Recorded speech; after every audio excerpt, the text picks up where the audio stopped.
Hello student, welcome to Vijay Shri physics.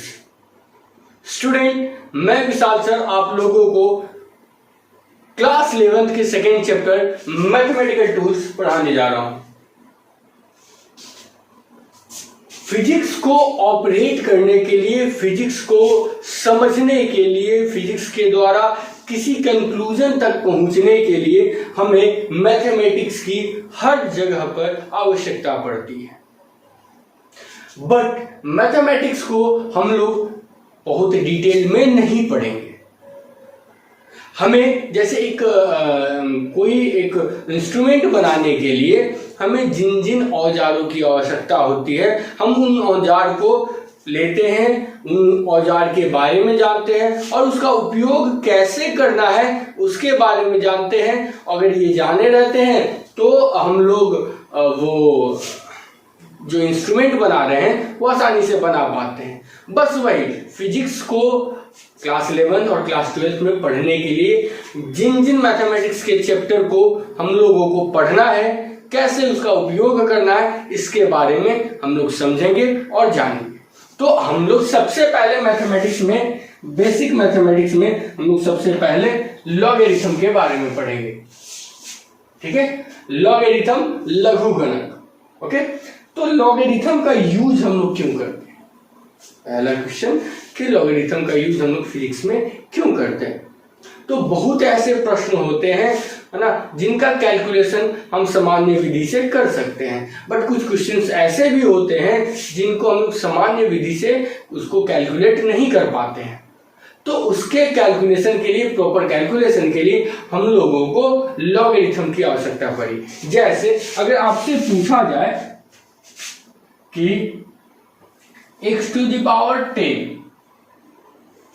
या x to the power 4, ये एक वेरिएबल है और ये कांस्टेंट है। तो वेरिएबल का पावर कांस्टेंट अगर देते हैं तो आप इसको सिंपली कैलकुलेट कर दिएगा। It is x x x and x। 4 times we multiplied x with each other, then got x to the power 4। 4 बार हम x को खुद से गुणा करें तो x का पावर 4 हम प्राप्त कर लेंगे। लेकिन अगर आपसे बोला जाए अच्छा चलो ठीक है, ये ऐसे है, तो 4 का पावर x बराबर क्या होगा? अब 4 को आप x टाइम गुणा करेंगे तो 4 को x टाइम के x क्या है, कौन सा नंबर है? तो किसी कांस्टेंट का जो पावर हम वेरिएबल दे दिए, तो ये क्वेश्चन अब सिंपल प्रोसेस से सॉल्व नहीं हो पाएगा।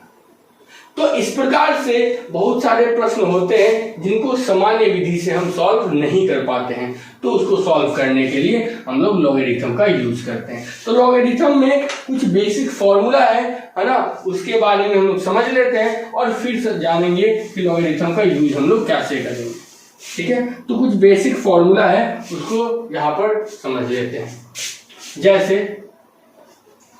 Log a to the power m बराबर होता है m log a। log a b मतलब a इंटू b बराबर क्या होता है? log a plus log b। log a by b मतलब a भागा b बराबर क्या हो जाएगा? log a minus log b। ठीक है, उसके बाद log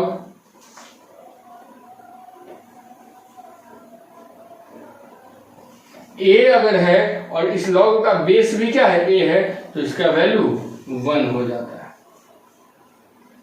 ये कुछ बेसिक फॉर्मूला है ना, जिसका यूज हमें बार बार करना पड़ता है। अब हम आते हैं कि लॉगरिथम में सबसे पहला टर्म आता है, वो है e। ये क्या होता है? ये होता है एक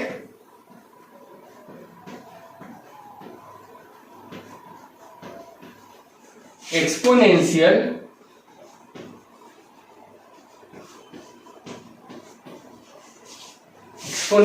क्वांटिटी होता है। ये क्या होता है, कांस्टेंट होता है, ये एक इसका वैल्यू होता है 2.7183, जिसको लगभग में हम लोग 2.72, तो E लगभग 2.72 के बराबर होता है। अगर आप देखेंगे कि लॉग ऐसे लिखा हो, लॉग y, तो यहां पर इसका कोई बेस नहीं दिया हुआ है, इसको बहुत समय ln भी लिख सकते हैं, ln y, या अभी इन दोनों के बेस में कुछ नहीं लिखा हुआ है, तो इसके बेस के नीचे क्या छिपा हुआ है, बेस में क्या छिपा हुआ है, वो है e log, क्या छुपा हुआ है, e, जब कुछ नहीं दिया हुआ है तो ये है e, एक्सपोनेंशियल क्वांटिटी छुपी हुई है। और इस लॉग को हम लोग बोलते हैं, इस लॉग को बोलते हैं नेचुरल लॉग, इसको हम लोग बोलते हैं नेचुरल लॉग, है ना। इसके बेस में हमेशा ई छुपा हुआ रहता है।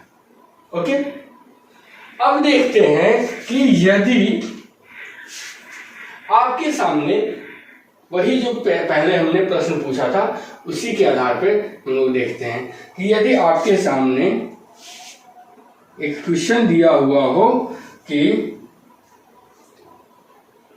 e to the power x बराबर y, यदि if e to the power x बराबर y, देन x बराबर क्या हो जाएगा, x बराबर what। तो इस तरह के प्रश्न को सॉल्व करने के लिए हम लोग क्या करते हैं, दोनों तरफ लॉग लेते हैं, टेकिंग log बोथ साइड,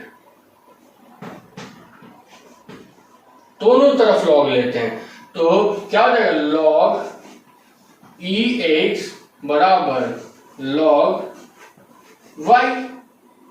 अब यहां पर देखिए log a to the power m बराबर क्या होता है, m log a, मतलब log a तो रहेगा ही, लेकिन ये m जो पावर में है वो आगे आ जाएगा। तो यहां पर देखिए तो log e to the power x है, तो ये जो पावर है x ये आगे आ जाएगा और log e का log e रह जाएगा। तो x log e बराबर log y। अब यहां पर देखिए log y जो है इसके बेस में क्या छुपा हुआ है, e, मतलब यहां पे कुछ नहीं लिखा हुआ है, तो क्या है यहाँ पे e है। फिर देखते हैं हम लोग कि log a का वैल्यू 1 होता है यदि बेस में भी सेम क्वांटिटी रहता है। तो यहाँ पर एक जगह पे क्या है, e है, और बेस में भी सेम क्वांटिटी है, तो log e का वैल्यू कितना हो जाएगा 1, और 1 में x से मल्टीप्लाई करेंगे तो हम लोगों को रिजल्टेंट क्या आएगा, x is equal to x into 1 x हो जाएगा, x is equal to log y। ये आपका x का वैल्यू आ जाएगा। ओके, तो इसको नोट कीजिए, फिर हम लोग कुछ क्वेश्चन देखेंगे और x का जो है log का कितना टर्म जो है, कितना बेस वाले टर्म जो है हम लोग फिजिक्स में यूज करते हैं, इसके बारे में देखते हैं। तो पहले इसको नोट कीजिए।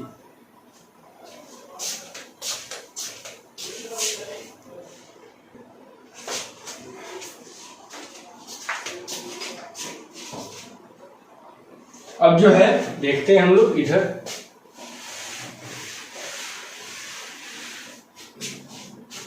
जिस प्रकार से ये e to the power x equal to y है, उस तरह हम ऐसे भी लिख सकते हैं 10 टू दी पावर x बराबर y। If 10 to the power x बराबर y, देन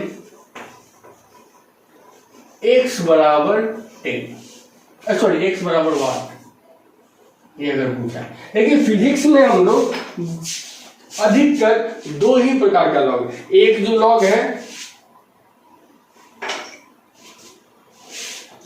log का बेस e एंड log का पावर 10, log का बेस 10, ये दोनों का यूज अधिक होता है, इसलिए हम इस दोनों के बारे में पढ़ेंगे। ऐसे बहुत सारे, मतलब 2 का भी टर्म हो जाएगा, बहुत सारे टर्म का, जितना भी टर्म दे दें, 1 पॉइंट में, डेसिमल में, फ्रैक्शन में, कुछ में दे सकता है, बट आपको अधिकतर क्वेश्चन ई और 10 के टर्म में ही आएगा।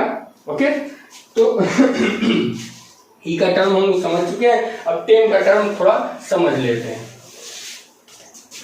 तो यहां पर देखिए 10 टू द पावर x बराबर y है, तो अब क्या करते हैं, इसको सॉल्व करने के लिए दोनों तरफ हम लोग लॉग ले लेते हैं, लेकिन अब जो लॉग लेंगे वो नेचुरल लॉग नहीं लेंगे, ये जो नेचुरल लॉग था बेस ई के साथ, वो नेचुरल लॉग नहीं लेंगे, अब जो लॉग लेंगे उसका बेस 10 लेंगे। तो टेकिंग लॉग, बेस में क्या रहेगा 10, बोथ साइड, तो यहां पर देख लीजिए log 10 to the power x बराबर log y। ओके, यहां पर बेस 10, यहां पर भी बेस 10। अब यहां पर देखिए log a to the power m है, तो पावर को आगे ला देते हैं और बाकी सब कुछ सेम रहने देते हैं, तो x log बराबर log y, है ना। अब देखिए तो बेस और क्वांटिटी दोनों सेम है, तो log a का वैल्यू 1 हो जाता है जब बेस भी 1 a होता है, तो यहां पर x into 1 equal to x बराबर क्या हो गया log y, बेस क्या रहेगा 10। अब यहां पर देखिए कि हमारे पास दो बेस वाले लॉग हैं, एक बेस ई वाले और दूसरा बेस 10 वाला, तो इन दोनों में क्या रिलेशन है इसको हम लोग देखते हैं। तो देखिए यहां पर log 10 के बेस के साथ अगर कोई y रहता है, अगर इसको हम लोगों को ई में कन्वर्ट करना रहता है, तो क्या करते हैं हम लोग 0.4343 से log ई में अगर हम लोग मल्टीप्लाई करते हैं तो वो log 10 के बेस के बराबर हो जाता है।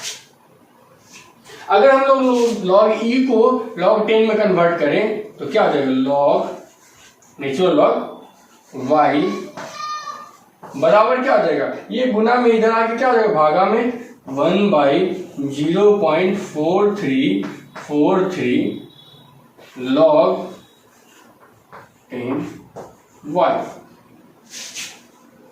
जब इसको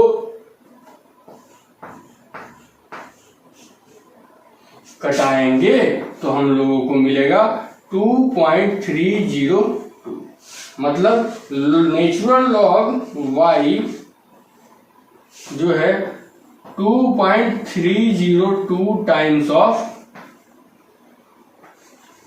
log y 10 बेस।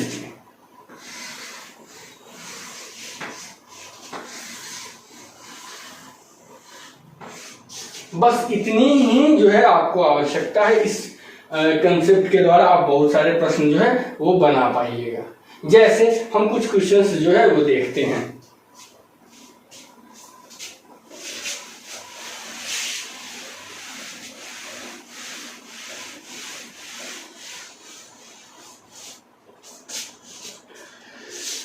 जैसे क्वेश्चन दिया है इफ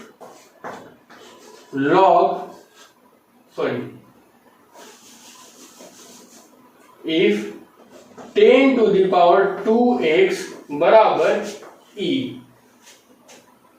क्वेश्चन दिया if 10 to the power 2x बराबर e, फाइंड x बराबर 1।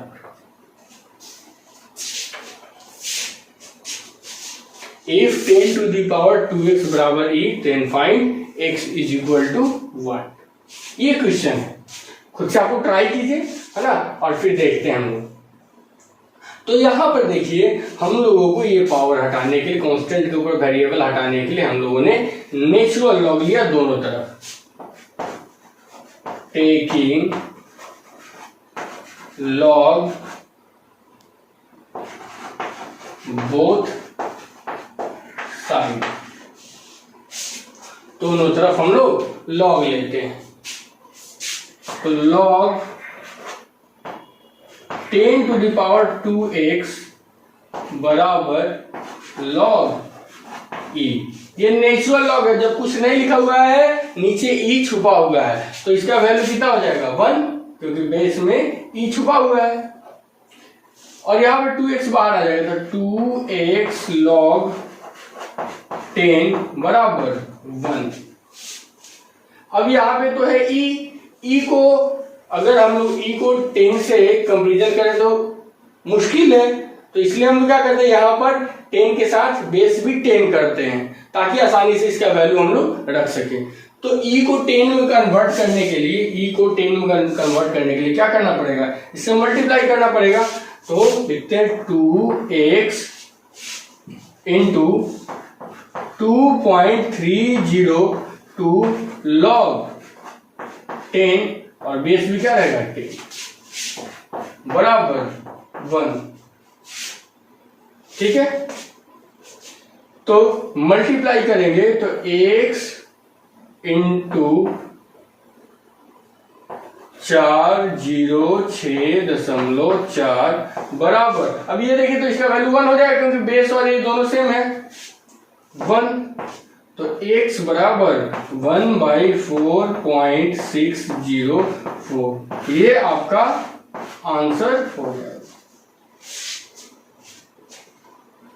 ठीक है, कुछ और क्वेश्चंस देखते हैं हम।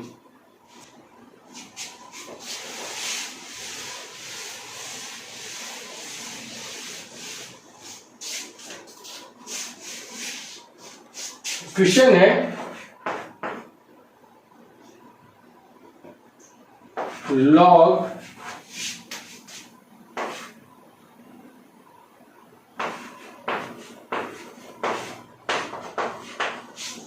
272 का वैल्यू क्या होगा। नेचुरल लॉग है, मतलब e यहां पर छुपा हुआ है। अब 272 को हम लोग e के टर्म में, अगर e इक्वल टू क्या होता है, e इक्वल टू 2.72, तो इसको कैसे 272 को कैसे तोड़े कि इसके टर्म में आ जाए। तो यदि हम 2.72 को 100 से या 10 का पावर 2 से गुना करेंगे तो हमको 272 आ जाएगा। इसी वैल्यू का यूज करते हैं हम क्वेश्चन में। ओके, तो log 2.72 into 10 to the power 2 हो गया बराबर, ये क्या हो गया लॉग 8 इंटू बी, तो log A plus log B हो जाएगा। Log 2.72 plus log 10 to the power 2। यहां पे इसका मान कितना है, e होता है ना, लॉग नीचे बेस में भी क्या छुपा हुआ है e, और यहां पर भी क्या है e, क्योंकि e बराबर 2.72, और इसका क्या लिख देंगे m to the power n है तो n बाहर आ जाएगा, तो प्लस 2 लॉग बेस में क्या छिपा हुआ है e 10, इसका वैल्यू कितना हो जाएगा 1 क्योंकि बेस और क्वांटिटी दोनों सेम है, प्लस 2 लॉग e को अगर हम 10 के टर्म में कन्वर्ट करें तो कितना से मल्टीप्लाई करेंगे, 2 इंटू 2.302 लॉग 10 बेस के साथ 10 बराबर 1 प्लस 2 दूना 4, और इसका वैल्यू कितना हो जाएगा क्योंकि बेस और क्वांटिटी दोनों सेम है तो इसका वैल्यू हो जाएगा 1। It is equal to 5.604 log 272 का वैल्यू कितना आया 5.604। तो ये है, इस तरीके से क्वेश्चन बनाएंगे, है ना। और कुछ क्वेश्चन जो दिए हुए हैं आप लोगों को होमवर्क में, है ना, उसको बनाइएगा, जो समस्या होगा वो पूछिएगा। ओके, तो इसको नोट कर लीजिए।